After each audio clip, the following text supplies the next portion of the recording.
নমস্কার শ্রোতা বন্ধুরা, আপনারা শুনছেন এমন এক গল্প যা আপনাদের হৃদয়ে তোলপাড় তুলবে, চোখে জল এনে দেবে, আবার এক অজানা রোমাঞ্চে শিহরিত করবে। এই গল্পটি আমার নয়, আপনাদেরই একজন নাম প্রকাশে অনিচ্ছুক এক ফলোয়ার পাঠিয়েছেন।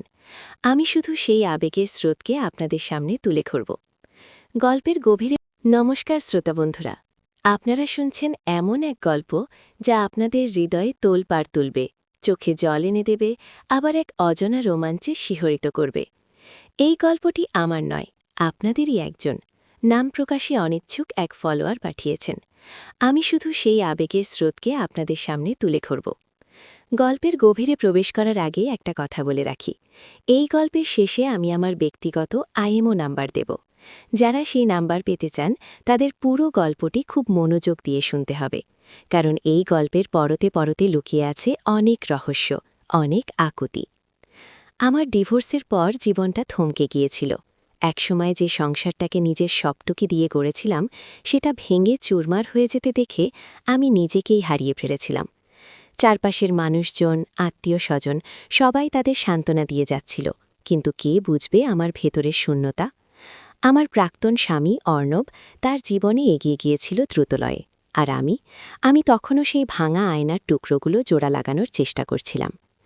আমার ননদ রিয়া, সে ছিল অর্ণবের আপন বোন। ডিভোর্সের পর আমাদের সম্পর্কটাও কেমন যেন অদ্ভুত হয়ে গিয়েছিল।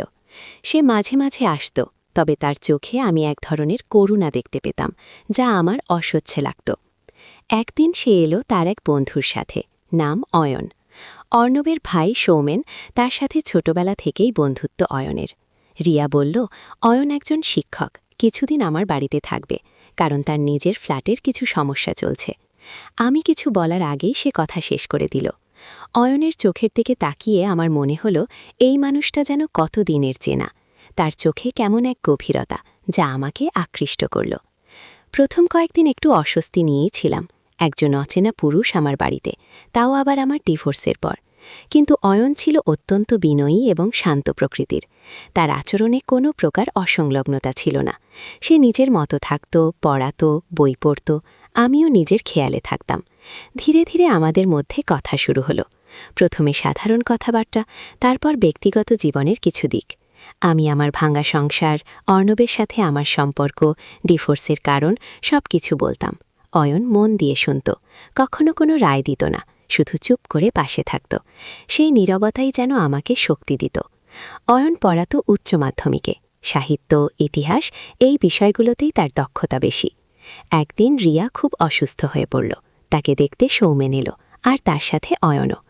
রিয়াকে হাসপাতালে নিয়ে যাওয়ার পর আমরা দুজন বাড়িতে একা। পরিবেশটা কেমন যেন থমথমে। বাইরে মুষলধারে বৃষ্টি পড়ছে। আমরা বারান্দায় দাঁড়িয়ে বৃষ্টি দেখছিলাম। হঠাৎ অয়ন বলল, আপনার কি খুব কষ্ট হয়? প্রশ্নটা সাধারণ হলেও তার বলার ধরনটা ছিল অন্যরকম।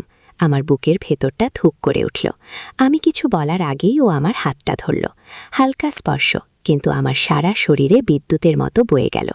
আমি চমকে হাত সরিয়ে নিলাম, কিন্তু ততক্ষণে অনেক দেরি হয়ে গেছে। আমাদের দুজনের চোখের ভাষায় তখন অজস্র না বলা কথা। তারপর থেকে ব্যাপারটা যেন অন্যদিকে মোড় নিতে শুরু করল। অয়ন আমার খেয়াল রাখত, আমার জন্য চা বানিয়ে আনত, আমার পছন্দের গান শুনত। আমি যখন একা ঘরে বসে পুরনো দিনের কথা ভেবে কষ্ট পেতাম, ও এসে পাশে বসত, চুপ করে আমার হাতটা ধরে থাকত। সেই স্পর্শে কী যে শান্তি ছিল, তা আমি ভাষায় প্রকাশ করতে পারব না। একদিন সন্ধ্যায় আমরা দুজন লিভিং রুমে বসেছিলাম। বাইরে ছিঁড়িছিঁড়ি বৃষ্টি। আমি সোফায় বসে একটা বই পড়ছিলাম, আর অয়ন আমার পাশে বসে। ও ধীরে ধীরে আমার দিকে ঝুঁকে এলো। ওর নিঃশ্বাস আমার মুখের ওপর এসে পড়ছিল। আমার হৃৎপিণ্ড তখন পাগলের মতো লাফাচ্ছে। আমি চোখ বন্ধ করে ফেললাম। ওর ঠোঁট আমার কপালে এসে ছুঁয়ে গেল, তারপর গালে, শেষে ঠোঁটে। সেই চুম্বন ছিল আবেগে ভরা, দীর্ঘ, গভীর। নিষিদ্ধ হলেও আমার মনে হচ্ছিল আমি যেন নতুন করে বেঁচে উঠলাম। আমরা একে অপরের মধ্যে ডুবে গেলাম।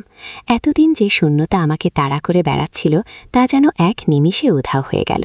অয়ন আমাকে বলল, তোমাকে আমি অনেক দিন ধরে ভালোবেসে আসছি। তোমার এই একাকিত্ব, তোমার কষ্ট আমি সহ্য করতে পারতাম না। সেই রাতটা ছিল আমাদের জন্য এক নতুন সূচনা। আমরা জানতাম এই সম্পর্ক সমাজের চোখে অপরাধ। অর্ণব, রিয়া, সৌমেন সবার জন্য এটা ছিল এক বড় ধাক্কা। কিন্তু আমরা দুজন একে অপরের মধ্যে এমন এক আশ্রয় খুঁজে পেয়েছিলাম যা আর কোথাও পাইনি। দিনের পর দিন আমরা আমাদের গোপন জগতে বাস করতে লাগলাম। যখনই সুযোগ পেতাম একে অপরের সান্নিধ্যে আসতাম। আমার বাড়িতে যখন কেউ থাকতো না বা রাতে যখন সবাই ঘুমিয়ে পড়ত, তখন আমরা একে অপরের জন্য অপেক্ষা করতাম। ওর চোখে আমি দেখতাম ভালোবাসা, কামনা আর এক গভীর নির্ভরতা। আমারও মনে হতো এই মানুষটাকেই আমি এতদিন ধরে খুঁজছিলাম। একদিন অর্ণব এলো, হঠাৎ করেই। রিয়ার কি যেন একটা দরকার ছিল। আমি তখন রান্নাঘরে, অয়ন বসেছিল ড্রয়িং রুমে। অর্ণবের গলার আওয়াজ শুনে আমার হাত পা ঠান্ডা হয়ে গেল। আমি অয়নকে ইশারায় সতর্ক করলাম। অর্ণব ঘরে ঢুকেই আমাকে দেখে অবাক হয়ে গেল। জিজ্ঞেস করল, তুমি একা? আমি কোনো মতে বললাম, হ্যাঁ একা। তুমি কি কিছু বলবে? ঠিক সেই মুহূর্তে অয়ন ড্রয়িং রুম থেকে বেরিয়ে এলো। অর্ণব অয়নকে দেখে আরও অবাক। তুই এখানে কিভাবে? অয়ন শান্তভাবে বলল, আমি এখানে পড়াতে এসেছি। অর্ণবের চোখে তখন সন্দেহের ছায়া। সে আমাদের দুজনকে বারবার দেখছিল। আমার মনে হচ্ছিল এখনই সব শেষ হয়ে যাবে। আমার নিষিদ্ধ প্রেম, আমার জীবনের নতুন আশ্রয় সব ধরা পড়ে যাবে। আমি অয়নকে একটা লুকানো ইশারা দিলাম, কিন্তু ও কিছুতেই বুঝল না। অর্ণব একটু এগিয়ে এসে বলল, মানে সৌমেনের বন্ধু হিসেবে এসেছ, নাকি অন্য কোনো কারণ আছে? আমার বুক ধুকপুক করছে। আমি জানি এই মুহূর্তটা আমাদের জন্য কতটা কঠিন। অয়নের মুখটা ফ্যাকাশে হয়ে গেছে। আমি কি বলবো, কি করব কিছুই বুঝতে পারছি না। অর্ণব আমাদের দিকে আরও ভালোভাবে তাকাচ্ছে, যেন আমাদের মনের ভেতরটা পড়ে ফেলতে চাইছে। হঠাৎ অর্ণব আমার দিকে তাকিয়ে বলল, তোমার চোখে কেমন যেন অন্য রকম কিছু দেখছি। তুমি কি কিছু লুকাচ্ছ? আমার শরীর কাঁপতে শুরু করলো। আমি কোনো মতে বললাম, না তেমন কিছু না। ঠিক তখনই অয়ন আমার হাতটা ধরে ফেলল। ওর চোখে সেই গভীর ভালোবাসা, সেই নির্ভরতা। অর্ণব দেখল, ওর মুখটা থমথমে হয়ে গেল। আমি বুঝতে পারছিলাম আমাদের গোপন সম্পর্কে এবার এক বড় ঝড় আসতে চলেছে। আমি অর্ণবের চোখের দিকে তাকাতে পারছিলাম না। আমার মনে হচ্ছিল সব শেষ। এই গল্পের পরবর্তী অংশে কি ঘটবে? অর্ণব কি সব জেনে যাবে? আমাদের এই নিষিদ্ধ প্রেম কি পারবে সব বাধা পেরিয়ে টিকে থাকতে? জানতে হলে আমাদের সাথে থাকুন। যারা আমার ব্যক্তিগত আইমো নাম্বারটি পেতে চান তারা নিচে কমেন্ট করে জানান। আর এই গল্পটি যদি আপনাদের ভালো লেগে থাকে তবে অবশ্যই সাবস্ক্রাইব করুন এবং শেয়ার করুন। আগামী পর্বে আপনাদের জন্য অপেক্ষা করছে আরও অনেক আবেগ, অনেক রোমাঞ্চ এবং হয়তো নতুন কোনো মোড়।